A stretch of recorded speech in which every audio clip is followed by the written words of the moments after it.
Nama saya Vika Ayu Yuningsih akan menjelaskan tentang pengertian dari pemahaman. Pemahaman yang diartikan menguasai sesuatu dengan pikiran. Karena itu, belajar berarti harus mengerti secara mental, makna dan filosofinya, maksudnya dan implikasi serta aplikasi-aplikasinya, sehingga menyebabkan siswa memahami suatu situasi. Hal ini sangat penting dalam kegiatan belajar mengajar. Memahami maksudnya menangkap, maknanya adalah tujuan akhir dari setiap pengajar. Pemahaman memiliki arti yang sangat mendasar yang meletakkan bagian-bagian belajar pada proposisinya. Tanpa itu, maka skill pengetahuan dan sikap tidak akan bermakna.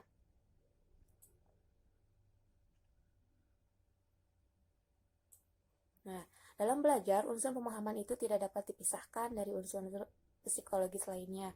Dengan motivasi, konsentrasi, dan reaksi, maka subjek belajar dapat mengembangkan faktor-faktor ide atau skill. Kemudian dengan unsur organisasi, maka subjek belajar dapat menata hal-hal tersebut secara bertautan dengan menjadi suatu pola yang logis. Karena mempelajari sejumlah data sebagaimana adanya secara bertingkat atau berangsur, subjek belajar mulai memahami artinya dan implikasi dari persoalan secara keseluruhan. Perlu diingat juga teman-teman bahwa pemahaman itu adalah bersifat dinamis. Dengan ini diharapkan pemahaman akan bersifat kreatif. Ia akan menghasilkan imajinasi dan pikiran yang tenang. Akan tetapi, apabila subjek belajar atau siswa betul-betul memahami materi yang disampaikan oleh gurunya, maka mereka akan siap memberikan jawaban-jawaban yang pasti atas pertanyaan-pertanyaan atau berbagai masalah dalam belajar. Dengan demikian, jelaslah bahwa pemahaman merupakan unsur psikologis yang sangat penting dalam belajar. Menurut WJS Purwodaminto, pemahaman berasal dari kata paham, yang artinya mengerti benar tentang suatu hal. Sedangkan pemahaman siswa. Nah, dengan hal ini, Jan Mursal mengatakan, isi pelajaran yang bermakna bagi anak dapat dicapai bila pengajaran mengutamakan pemahaman, wawasan, bukan hafalan dan latihan. Definisi di atas tidak bersifat operasional, sebab tidak memperlihatkan perbuatan psikologis yang diambil seseorang jika ia memahami. Maka arti pemahaman yang bersifat operasional adalah ada mencakup tiga hal, yaitu yang pertama, pemahaman diartikan sebagai melihat suatu hubungan, yaitu pemahaman di sini mengandung arti dari definisi yang pertama, yakni pemahaman diartikan mempunyai ide tentang persoalan, sesuatu itu dipahami selagi fakta-fakta mengenai persoalan itu dikumpulkan. Yang kedua, pemahaman diartikan sebagai suatu alat menggunakan fakta, yaitu pemahaman ini lebih dekat pada definisi yang kedua, yakni pemahaman tumbuh dari pengalaman. Di samping berbuat, seseorang juga menyimpan hal-hal yang baik dari perbuatannya itu. Melalui pengalaman, terjadilah pengembangan lingkungan seseorang sehingga ia dapat berbuat secara intelijen melalui peramalan kejadian. Dalam pengertian di sini, kita dapat mengatakan seseorang memahami suatu objek, proses, ide, fakta jika ia dapat melihat bagaimana menggunakan fakta tersebut dalam berbagai tujuan. Yang ketiga, pemahaman diartikan sebagai melihat penggunaan sesuatu secara produktif. Nah, dalam hal ini, pemahaman diartikan bila mana seseorang tersebut dapat mengimplikasikan dengan suatu prinsip yang nanti akan diingat dan dapat digunakannya pada situasi yang lain. Pencapaian pemahaman siswa dapat dilihat pada waktu proses belajar mengajar, sebagaimana kegiatan-kegiatan yang lainnya. Kegiatan belajar mengajar berupaya untuk mengetahui tingkat keberhasilan pemahaman siswa dalam mencapai tujuan yang diterapkan. Maka evaluasi hasil belajar memiliki saran berupa ranah-ranah yang terkandung dalam tujuan, yang diklasifikasikan menjadi 3 macam, yaitu ranah kognitif, ranah afektif, dan ranah psikomotorik.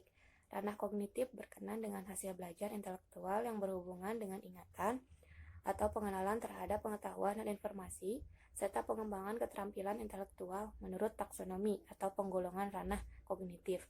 Ada 6 tingkat, yaitu yang pertama, pengetahuan merupakan tingkat terendah dari ranah kognitif berupa pengenalan dan pengingat kembali terhadap pengetahuan tentang fakta, istilah, dan prinsip-prinsip dalam bentuk seperti mempelajari. Yang kedua, ada pemahaman merupakan tingkat berikutnya berupa kemampuan memantau, mengerti tentang isi pelajaran yang dipelajari tanpa perlu menghubungkannya dengan isi pelajaran lainnya. Yang ketiga, ada penggunaan atau penerapan, merupakan kemampuan menggunakan generalisasi atau abstraksi yang sesuai dengan situasi yang konkret dan situasi baru. Analisis merupakan kemampuan menjabarkan isi pelajaran ke dalam struktur yang baru. Lalu, Yang kelima, ada sintesis, merupakan kemampuan menggabungkan unsur-unsur pokok ke dalam struktur yang baru. Nah, yang keenam ada evaluasi, merupakan kemampuan menilai isi pelajaran untuk suatu maksud atau tujuan tertentu. Nah, ranah afektif berkenaan dengan sikap yang terdiri dari 5 aspek, yaitu penerimaan, jawaban atau reaksi, penilaian, organisasi, dan interaksi. Sedangkan ranah psikomotorik berkenaan dengan hasil belajar, keterampilan, dan kemampuan perseptual, keharmonisasian atau ketepatan, gerakan keterampilan kompleks, gerakan ekspresif, dan gerakan interpretatif. Baik, materi selanjutnya akan dijelaskan oleh saya, Muhammad Rijal Fiansyah, dengan NIM 19210234 tentang tingkatan atau indikator pemahaman siswa. Setiap kegiatan belajar mengajar mempunyai sasaran atau tujuan. Tujuan itu bertahap dan berkembang, mulai dari yang sangat operasional dan konkret, yakni tujuan pembelajaran khusus, tujuan pembelajaran umum, tujuan pembelajaran kulikuler, tujuan pembelajaran nasional, sampai pada tujuan yang berkaitan universal. Secara khusus, dalam proses belajar mengajar, guru berperan sebagai pengajar, pembimbing, perantara sekolah dengan masyarakat, administrator, dan lain-lain. Untuk itu wajar bila guru memahami dengan segenap aspek pribadi siswa atau peserta didik. Nah, ada aspek-aspek tersebut yaitu 1. Kecerdasan dan bakat khusus, 2. Prestasi sejak permulaan sekolah, 3. Perkembangan jasmani dan kesehatan, 4. Kecerdasan emosi dan karakternya, 5. Sikap dan minat belajar, 6. Cita-cita, 7. Kebiasaan belajar dan bekerja, 8. Hobi dan penggunaan waktu senggang, 9. Hubungan sosial di sekolah dan di rumah, 10. Latar belakang keluarga, 11. Lingkungan tempat tinggal, dan yang terakhir 12. Sifat-sifat khusus dan kesulitan belajar peserta didik. Usaha untuk memahami anak didik bisa dilakukan melalui evaluasi. Selain itu, guru mempunyai keharusan melaporkan perkembangan hasil para siswa kepada kepala sekolah, orang tua, serta instansi yang terkait.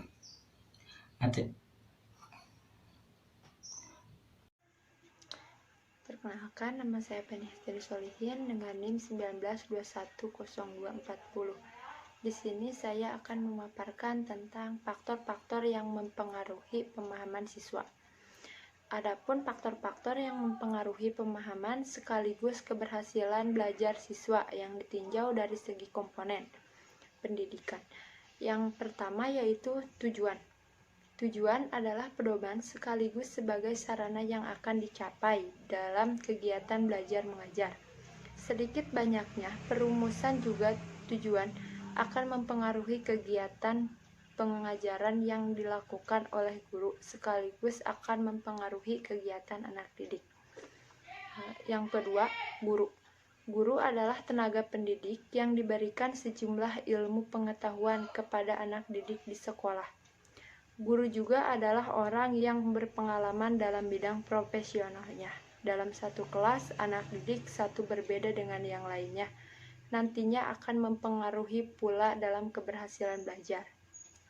Dalam keadaan yang demikian ini, seorang guru dituntut untuk memberikan suatu pendekatan belajar yang sesuai dengan keadaan anak didik, sehingga akan tercapai tujuan pembelajaran yang diharapkan. Kemudian yang ketiga ada anak didik.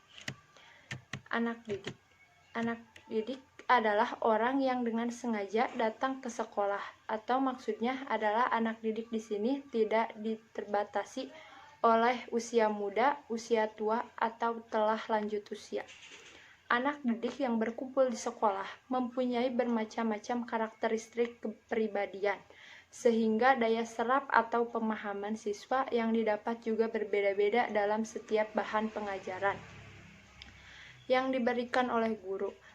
Karena itu, dikenalkanlah adanya tingkat keberhasilan atau tingkat maksimal, optimal, minimal, atau kurang untuk setiap bahan dengan dikuasai anak didik. Kemudian yang keempat ada kegiatan pengajaran. Kegiatan pengajaran adalah proses terjadinya interaksi antara guru dengan anak didik dalam kegiatan belajar mengajar.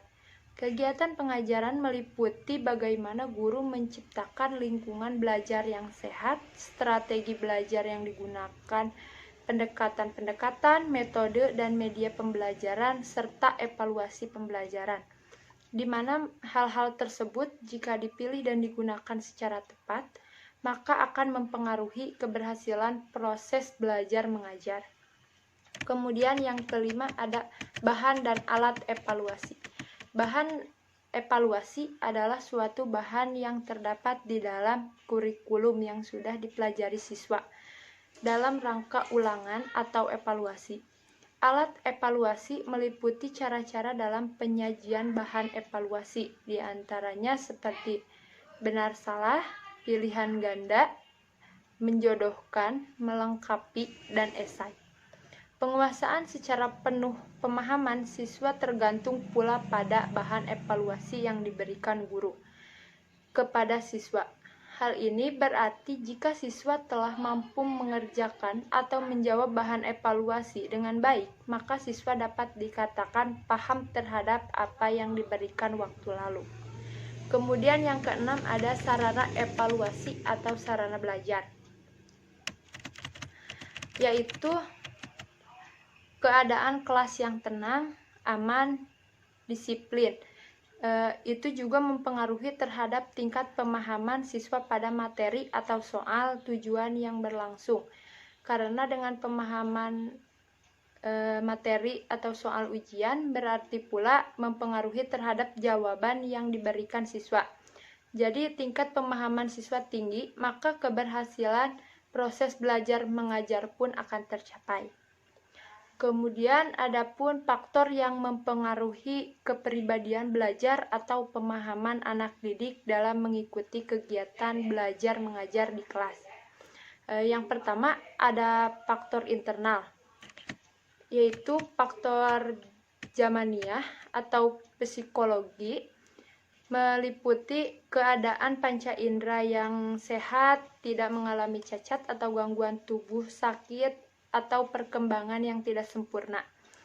Kemudian faktor psikologis yang meliputi keintelektualan atau kecerdasan, minat bakat, dan potensi prestasi yang dimiliki.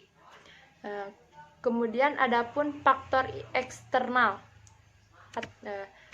seperti faktor sosial, meliputi lingkungan keluarga, lingkungan sekolah, lingkungan kelompok, dan lingkungan masyarakat. Kemudian lingkungan budaya, seperti adat istiadat, ilmu pengetahuan teknologi, dan kesenian. Kemudian faktor lingkungan fisik, fasilitas rumah dan fasilitas sekolah. Kemudian dalam lingkup pembelajaran pun, dan faktor lingkungan spiritual seperti keagamaan. Sekian dan terima kasih. Kemudian yang kelima ada bahan dan alat evaluasi. Bahan evaluasi adalah suatu bahan yang terdapat di dalam kurikulum yang sudah dipelajari siswa dalam rangka ulangan atau evaluasi. Alat evaluasi meliputi cara-cara dalam penyajian bahan evaluasi, di antaranya seperti benar salah, pilihan ganda, menjodohkan, melengkapi, dan esai. Penguasaan secara penuh pemahaman siswa tergantung pula pada bahan evaluasi yang diberikan guru kepada siswa. Hal ini berarti jika siswa telah mampu mengerjakan atau menjawab bahan evaluasi dengan baik, maka siswa dapat dikatakan paham terhadap apa yang diberikan waktu lalu. Kemudian yang keenam ada sarana evaluasi atau sarana belajar, yaitu keadaan kelas yang tenang, aman, disiplin. Itu juga mempengaruhi terhadap tingkat pemahaman siswa pada materi atau soal tujuan yang berlangsung. Karena dengan pemahaman materi atau soal ujian berarti pula mempengaruhi terhadap jawaban yang diberikan siswa. Jadi tingkat pemahaman siswa tinggi, maka keberhasilan proses belajar mengajar pun akan tercapai. Kemudian adapun faktor yang mempengaruhi kepribadian belajar atau pemahaman anak didik dalam mengikuti kegiatan belajar mengajar di kelas.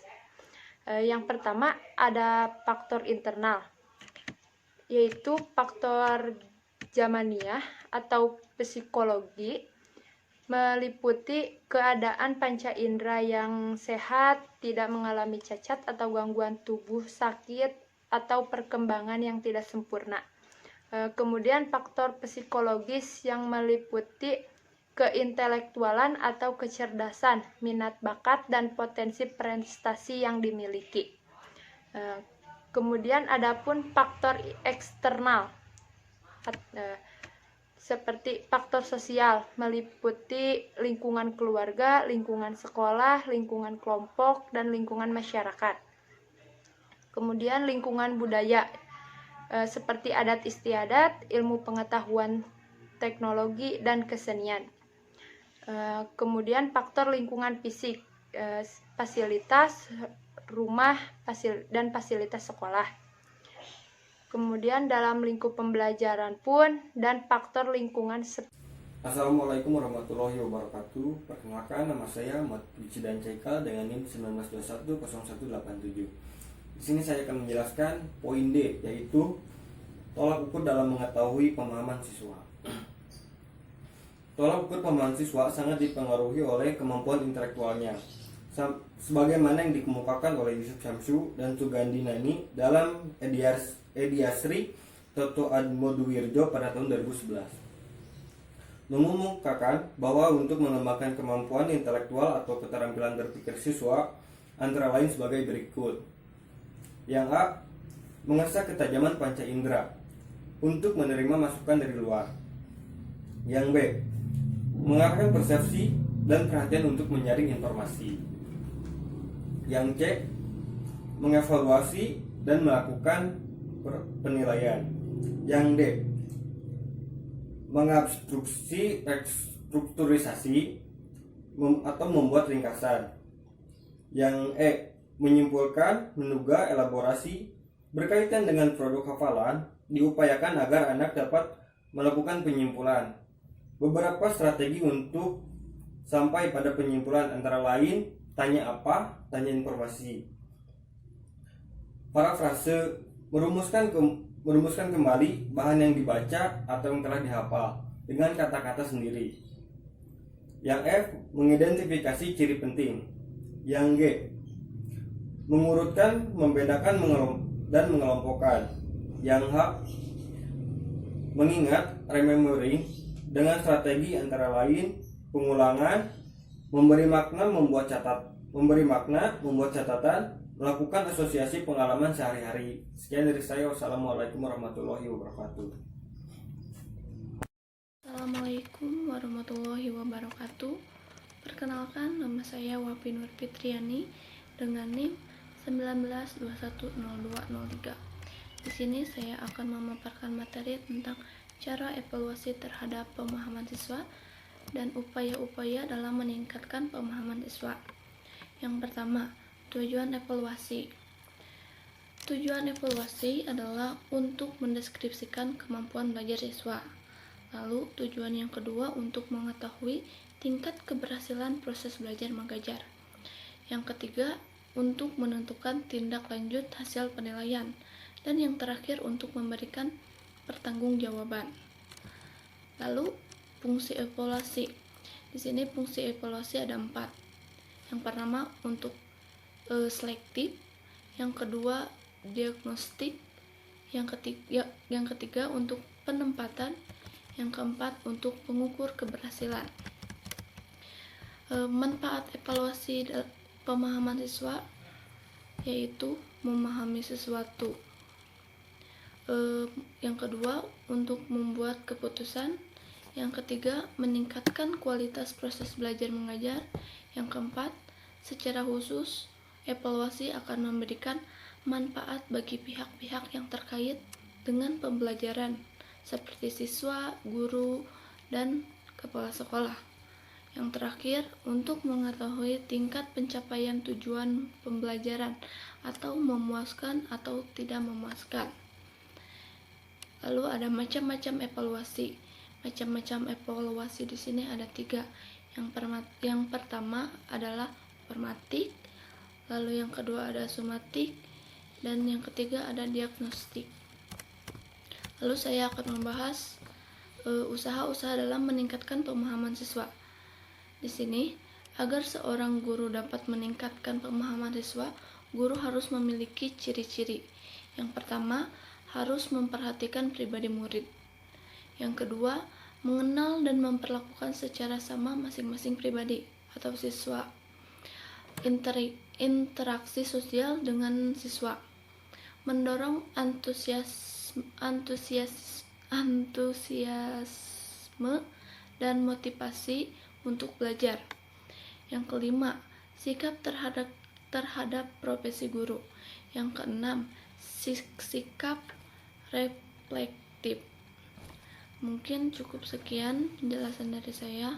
Mohon maaf jika banyak kesalahan. Wassalamualaikum warahmatullahi wabarakatuh. Baik, di sini saya Muhammad Reza Abdiansyah akan membacakan kesimpulannya. Pemahaman yang diartikan menguasai sesuatu dengan pikiran. Karena itu, belajar berarti harus mengerti secara mental, makna, dan filosofinya. Maksudnya, ada implikasi serta aplikasi-aplikasinya sehingga menyebabkan siswa memahami suatu situasi. Hal ini sangat penting bagi siswa yang belajar. Memahami maksudnya menangkap maknanya adalah tujuan akhir dan setiap pelajar. Pemahaman memiliki arti yang sangat mendasar yang meletakkan bagian-bagian belajar pada proporsinya. Tanpa itu, maka skill pengetahuan dan sikap tidak akan bermakna. Dalam belajar, unsur comprehension dan pemahaman itu tidak dapat dipisahkan dari unsur-unsur psikologis yang lain. Dengan motivasi, konsentrasi, dan reaksi, maka subjek belajar dapat mengembangkan faktor-faktor ide atau skill. Mungkin sekian dari kelompok kami. Mohon maaf bila ada kesalahan. Wallahul muwaffiq ila aqwamit thoriq. Wassalamualaikum warahmatullahi wabarakatuh.